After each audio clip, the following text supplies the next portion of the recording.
सोचिए, एक रात ऐसी हो जब लाखों लोग अपने अपने घरों में गहरी नींद में सोए हों। कोई अपने बच्चों के साथ, कोई अपने बुजुर्गों के पास। सब कुछ सामान्य लगे, जैसे हर दिन लगता है, लेकिन उन्हें जरा भी अंदाजा ना हो कि अगली सुबह उनकी दुनिया हमेशा के लिए बदल चुकी होगी। 1947 की वो गर्मियों की रात कुछ ऐसी ही थी। हवा में एक अजीब सा मिश्रण था, आजादी की उम्मीद और अनजाने डर का साया। एक तरफ लोगों के दिलों में खुशी थी कि सदियों की गुलामी के बाद अब अपना देश आजाद होने वाला है, लेकिन दूसरी तरफ कहीं गहराई में एक बेचैनी भी थी, जैसे कुछ गलत होने वाला हो, जैसे आने वाला सवेरा सिर्फ रोशनी नहीं बल्कि अंधेरा भी साथ लेकर आएगा। ये कहानी है हिंदुस्तान और पाकिस्तान के बंटवारे की, एक ऐसी कहानी जिसमें सिर्फ जमीन नहीं बटी बल्कि इंसानियत, रिश्ते, यादें और सदियों का साथ भी दो हिस्सों में टूट गया। दृश्य धीरे धीरे खुलता है। ब्रिटिश राज अपने आखिरी दिनों में है। अंग्रेजी हुकूमत अब जाने की तैयारी कर रही है, लेकिन जाते जाते वो एक ऐसा फैसला छोड़ने वाली है जिसका असर आने वाली कई पीढ़ियों तक महसूस किया जाएगा। पूरे देश में हलचल है, लोग आजादी की बातें कर रहे हैं, गलियों में चर्चाएं हैं, चौपालों पर बहसें हो रही हैं। हर कोई एक ही सवाल पूछ रहा है, आजादी के बाद क्या होगा? लेकिन इस सवाल का जवाब किसी के पास नहीं है, क्योंकि जो होने वाला है वो किसी ने सोचा भी नहीं था। शहरों की तंग गलियों में फुसफुसाहट फैल रही है। कुछ लोग कह रहे हैं कि देश दो हिस्सों में बंट सकता है, कुछ इसे अफवाह मानकर हंस रहे हैं, लेकिन धीरे धीरे ये फुसफुसाहट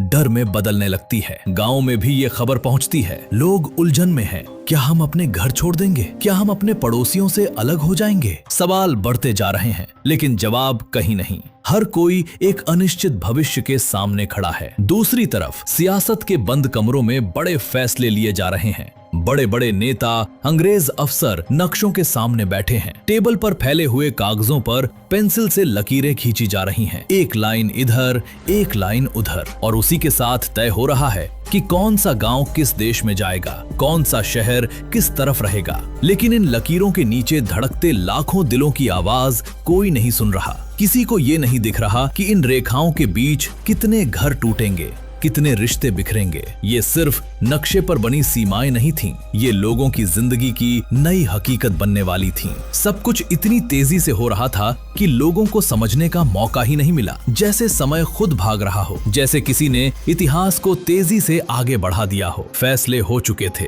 लेकिन आम लोगों को बस इतना पता था कि कुछ बड़ा होने वाला है, कुछ ऐसा जो उनकी जिंदगी को हमेशा के लिए बदल देगा। और फिर आती है वो रात, 14 अगस्त और 15 अगस्त की रात। एक ही समय में दो अलग अलग कहानियां लिखी जा रही थीं। एक तरफ जश्न था, आजादी का जश्न। लोग सड़कों पर थे, झंडे लहरा रहे थे, नारे लगा रहे थे, आंखों में चमक थी, दिलों में गर्व। ऐसा लग रहा था जैसे एक नया युग शुरू हो रहा है। लेकिन दूसरी तरफ उसी वक्त, उसी रात कहीं और चीखें गूंज रही थीं। लोग अपने घर छोड़ रहे थे, जल्दी जल्दी सामान समेट रहे थे। कुछ अपने कीमती सामान ले जा रहे थे, कुछ सिर्फ यादें। कोई अपने दरवाजे को आखिरी बार छू रहा था, कोई आंगन को आखिरी बार देख रहा था। दिल्ली में लोग जश्न मना रहे थे, लेकिन लाहौर में लोग अपने घरों से भाग रहे थे। एक ही पल में, एक ही देश में दो अलग अलग हकीकतें थीं। कोई पटाखे जला रहा था तो कोई अपने ही घर को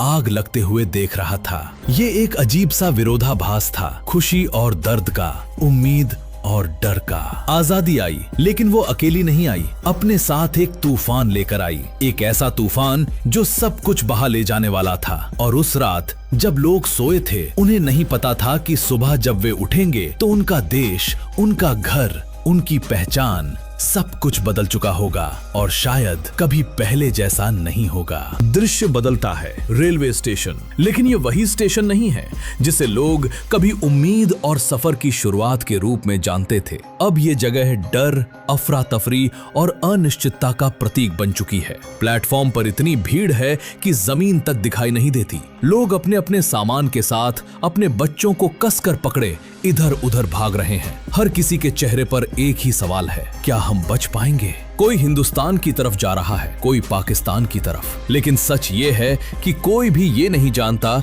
कि वो किस ओर जा रहा है। और उससे भी बड़ा सवाल, क्या वो वहां तक पहुंच भी पाएगा या नहीं? ट्रेनें आ रही हैं, लेकिन अब वे सिर्फ सफर का साधन नहीं रहीं, वे उम्मीद और मौत के बीच का रास्ता बन चुकी हैं। डिब्बे इतने भरे हुए हैं कि सांस लेना मुश्किल हो गया है। लोग छतों पर बैठे हैं, दरवाजों से लटके हुए हैं। अंदर बच्चों की रोने की आवाज गूंज रही है। बुजुर्ग खामोश बैठे हैं, जैसे उन्होंने सब कुछ स्वीकार कर लिया हो, और हर आंख में एक गहरा डर है, ऐसा डर जो शब्दों में बयान नहीं किया जा सकता। कोई अपनी जेब में थोड़ी सी मिट्टी लेकर चल रहा है, अपने घर की। कोई अपनी माँ की तस्वीर को सीने से लगाए हुए है, जैसे यही उसकी आखिरी पहचान हो। लेकिन फिर कुछ ट्रेनें ऐसी भी आती हैं जो इस शोर और भीड़ से बिल्कुल अलग होती हैं। वे खामोश होती हैं, बहुत ज्यादा खामोश, जैसे उनमें कोई जीवन ही ना हो। जब वे प्लेटफॉर्म पर रुकती हैं तो लोगों की भीड़ पहले तो राहत की सांस लेती है, लेकिन जैसे ही दरवाजे खोले जाते हैं एक सन्नाटा छा जाता है। अंदर कोई जिंदा नहीं होता, सिर्फ लाशें। हर सीट,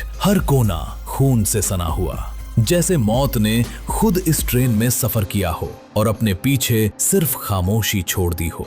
ये सिर्फ डराने वाली कहानियां नहीं थीं, ये सच्चाई थी, एक ऐसी सच्चाई जिसे देखने के बाद लोग अंदर से टूट जाते थे। रेलवे स्टेशन जो कभी मिलन की जगह हुआ करते थे, अब बिछड़ने और खत्म होने की जगह बन गए थे। हर आने वाली ट्रेन एक सवाल लेकर आती थी, क्या इस बार कोई बचा है? और हर बार जवाब और भी डरावना होता जा रहा था। दृश्य अब गांवों की तरफ मुड़ता है, जहां कभी शांति और अपनापन हुआ करता था, अब वहां सिर्फ धुआं और चीखें हैं। पूरे के पूरे गांव जलाए जा रहे हैं। घर जो कभी खुशियों से भरे होते थे, अब राख में बदल चुके हैं। लोग अपने ही घरों से भाग रहे हैं। पीछे मुड़कर देखने की हिम्मत भी नहीं हो रही, क्योंकि जो दिखेगा वो सिर्फ तबाही होगी। सबसे दर्दनाक बात यह है कि ये सब अनजान लोगों के बीच नहीं हो रहा। ये सब उन्हीं लोगों के बीच हो रहा है जो कल तक एक दूसरे के साथ रहते थे, जो एक दूसरे के त्योहार मनाते थे, एक दूसरे के दुख सुख में साथ खड़े होते थे। वही लोग आज एक दूसरे के खिलाफ खड़े हो गए हैं। नफरत इतनी गहरी हो चुकी है कि इंसानियत कहीं पीछे छूट गई है। एक समय का भरोसा अब शक में बदल चुका है, और वो शक अब हिंसा में। एक बच्चा अपनी माँ का हाथ कसकर पकड़कर भाग रहा है। उसकी सांसें तेज हैं, आंखों में डर है। वो बार बार पूछता है, हम कहाँ जा रहे हैं? लेकिन माँ के पास कोई जवाब नहीं। वो खुद भी नहीं जानती। उसका घर, उसकी पहचान, सब कुछ पीछे छूट चुका है। अब वो सिर्फ भाग रही है, अपने बच्चे को बचाने के लिए, खुद को बचाने के लिए। पहचान बिखर चुकी है। लोग अब सिर्फ इंसान नहीं रहे, बल्कि धर्म और सरहद के नाम पर बांट दिए गए हैं। हर चेहरा अजनबी लगने लगा है, हर आवाज में खतरा महसूस होता है। रातें और भी डरावनी हो गई हैं। हर आहट पर दिल तेज धड़कने लगता है, जैसे कोई अनहोनी होने वाली हो। ये सिर्फ एक पल का डर नहीं था, ये एक ऐसा खौफ था जो हर सांस के साथ जिया जा रहा था। लोग अब सिर्फ जिंदा रहने की कोशिश कर रहे थे। उन्हें नहीं पता था कि अगला पल क्या लाएगा। बस एक उम्मीद थी कि शायद अगली सुबह थोड़ी बेहतर होगी। लेकिन उस समय हर सुबह अपने साथ एक नई त्रासदी लेकर आ रही थी, और हर रात एक नई कहानी खत्म कर रही थी। दृश्य और गहरा होता है। अब हम पहुंचते हैं शरणार्थी शिविरों में, एक ऐसी जगह जहां हजारों लोग एक साथ मौजूद हैं, लेकिन फिर भी हर कोई अकेला है। ये शिविर सिर्फ टेंट और अस्थायी झोपड़ियों का समूह नहीं है, बल्कि टूटी हुई जिंदगियों का समंदर है, जहां हर इंसान अपने साथ एक कहानी लेकर आया है। एक ऐसी कहानी जो दर्द, बिछड़ने और खो जाने से भरी हुई है। यहाँ कोई अमीर नहीं है, कोई गरीब नहीं, कोई बड़ा नहीं, कोई छोटा नहीं। सब एक ही कतार में खड़े हैं, पानी के लिए, खाने के लिए और शायद थोड़ी सी उम्मीद के लिए। चारों तरफ धूल उड़ी हुई है, गर्म हवा चल रही है, टेंट के अंदर घुटन है और बाहर लंबी लंबी कतारें। लोग घंटों खड़े रहते हैं, सिर्फ एक कटोरी दाल या एक टुकड़ा रोटी पाने के लिए। बच्चों के चेहरे सूखे हुए हैं, उनकी आंखों में वो मासूमियत अब नहीं रही। उसकी जगह एक अजीब सा डर और खालीपन आ गया है। बुजुर्ग चुपचाप बैठे हैं, जैसे उन्होंने सब कुछ देख लिया हो और अब कहने के लिए कुछ बचा ही नहीं। लेकिन इन सब के बीच सबसे भारी चीज है यादें, जो हर पल पीछा करती हैं। लोग अपने खोए हुए परिवार के नाम पुकारते हैं। क्या किसी ने उसे देखा है? वो यहीं कहीं होगा। लेकिन जवाब में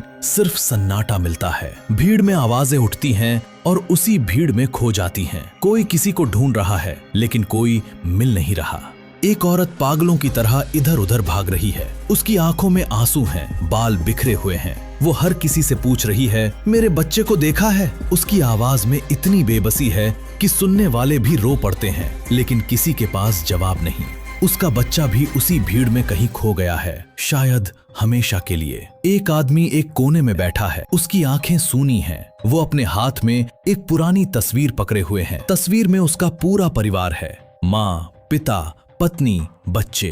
वो बार बार उस तस्वीर को देखता है, जैसे उसमें से कोई जवाब ढूंढ रहा हो, जैसे वो उम्मीद कर रहा हो कि तस्वीर से कोई बाहर आकर उसे पुकारेगा। लेकिन तस्वीर सिर्फ एक याद है, एक ऐसी याद जो अब कभी हकीकत नहीं बन सकती। यहाँ हर चेहरा एक कहानी है, हर आंख में दर्द है। कोई अपने गांव को याद कर रहा है, कोई अपने घर को, कोई अपने खेत, अपनी दुकान, अपनी गली। सब कुछ पीछे छूट चुका है और अब सिर्फ यादों में ही बचा है। एक आदमी अपने साथ सिर्फ एक छोटी सी गठरी लेकर आया है। उसमें कुछ पुराने कपड़े हैं और कुछ तस्वीरें। यही उसकी पूरी जिंदगी है। अब वो उस गठरी को ऐसे पकड़े रहता है जैसे वो उसका आखिरी सहारा हो, क्योंकि वो जानता है कि अगर ये भी खो गया तो उसके पास कुछ भी नहीं बचेगा। लोग यहाँ नई शुरुआत करने की कोशिश कर रहे हैं। कोई छोटा मोटा काम ढूंढ रहा है, कोई अपने बच्चों को संभालने की कोशिश कर रहा है, लेकिन अतीत उन्हें छोड़ता नहीं। हर छोटी सी चीज उन्हें उनकी पुरानी जिंदगी की याद दिला देती है। एक खुशबू, एक आवाज, एक गीत, सब कुछ उन्हें वापस उसी जगह ले जाता है जिसे वे पीछे छोड़ आए हैं। रात का समय और भी भारी होता है। दिन की भीड़ भाड़ और शोर के बाद जब सन्नाटा छा जाता है तो यादें और भी तेजी से उभरने लगती हैं। लोग अपनी आंखें बंद करते हैं, लेकिन नींद नहीं आती, क्योंकि जैसे ही आंखें बंद होती हैं, पुराने दृश्य सामने आ जाते हैं। जलते हुए घर, भागते हुए लोग, बिछड़ते हुए रिश्ते। हर रात, हर खामोशी में वही पुरानी आवाजें गूंजती हैं। किसी की चीख, किसी की पुकार, किसी का नाम। और ये आवाजें इतनी गहरी होती हैं कि इंसान चाहे जितना भी आगे बढ़ने की कोशिश करे, वो उनसे कभी पूरी तरह बच नहीं पाता। ये शिविर सिर्फ एक अस्थायी ठिकाना नहीं है, ये एक ऐसा स्थान है जहां लोग अपनी टूटी हुई जिंदगी को फिर से जोड़ने की कोशिश कर रहे हैं। लेकिन सच ये है कि कुछ टूटन ऐसी होती है जिसे कभी पूरी तरह जोड़ा नहीं जा सकता। और इन शरणार्थी शिविरों में हर दिन, हर पल लोग उसी अधूरी जिंदगी के साथ जीना सीख रहे हैं। दृश्य धीरे धीरे सियासत की तरफ लौटता है। अब कैमरा भीड़, चीखों और बिछड़ते लोगों से हटकर उन बंद कमरों की ओर जाता है जहां ये सब शुरू हुआ था। जहां एक टेबल पर रखे नक्शे, कुछ कागज और कुछ हस्ताक्षर करोड़ों लोगों की किस्मत तय कर रहे थे। सोचने वाली बात यह है कि क्या वाकई इतना बड़ा फैसला इतनी जल्दी लिया जाना चाहिए था? क्या कुछ और समय, कुछ और बातचीत, कुछ और समझदारी इस खून खराबे को रोक सकती थी?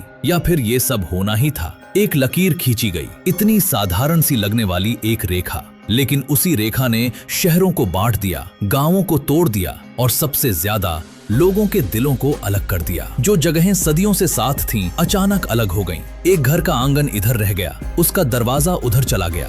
एक परिवार के कुछ लोग इस पार, कुछ उस पार, और ये सब एक फैसले के कारण, एक हस्ताक्षर के कारण। इतिहास की किताबें इन घटनाओं को तारीखों और समझौतों के रूप में दर्ज करती हैं, लेकिन उन किताबों में वो दर्द नहीं दिखता जो आम लोगों ने झेला। वहाँ सिर्फ लिखा होता है बंटवारा हुआ, लेकिन असल में जो हुआ वो उससे कहीं ज्यादा गहरा और खौफनाक था। सवाल उठते हैं, क्या ये सब टाला जा सकता था? क्या नेताओं को अंदाजा था कि उनके फैसलों का असर इतना विनाशकारी होगा? या फिर हालात इतने बिगड़ चुके थे कि कोई और रास्ता ही नहीं बचा था? कुछ लोग कहते हैं कि बंटवारा जरूरी था, कि ये दो अलग अलग सोच और पहचान को सुरक्षित रखने का एकमात्र तरीका था। लेकिन कुछ लोग इसे एक बड़ी गलती मानते हैं, एक ऐसा फैसला जिसने इंसानियत को सबसे ज्यादा नुकसान पहुंचाया। लेकिन सच क्या है? शायद सच कहीं बीच में है, या शायद सच उन लोगों के दिलों में छिपा है जिन्होंने ये सब अपनी आंखों से देखा, अपने शरीर से झेला और अपनी आत्मा में महसूस किया। वक्त धीरे धीरे आगे बढ़ता है, साल गुजरते हैं,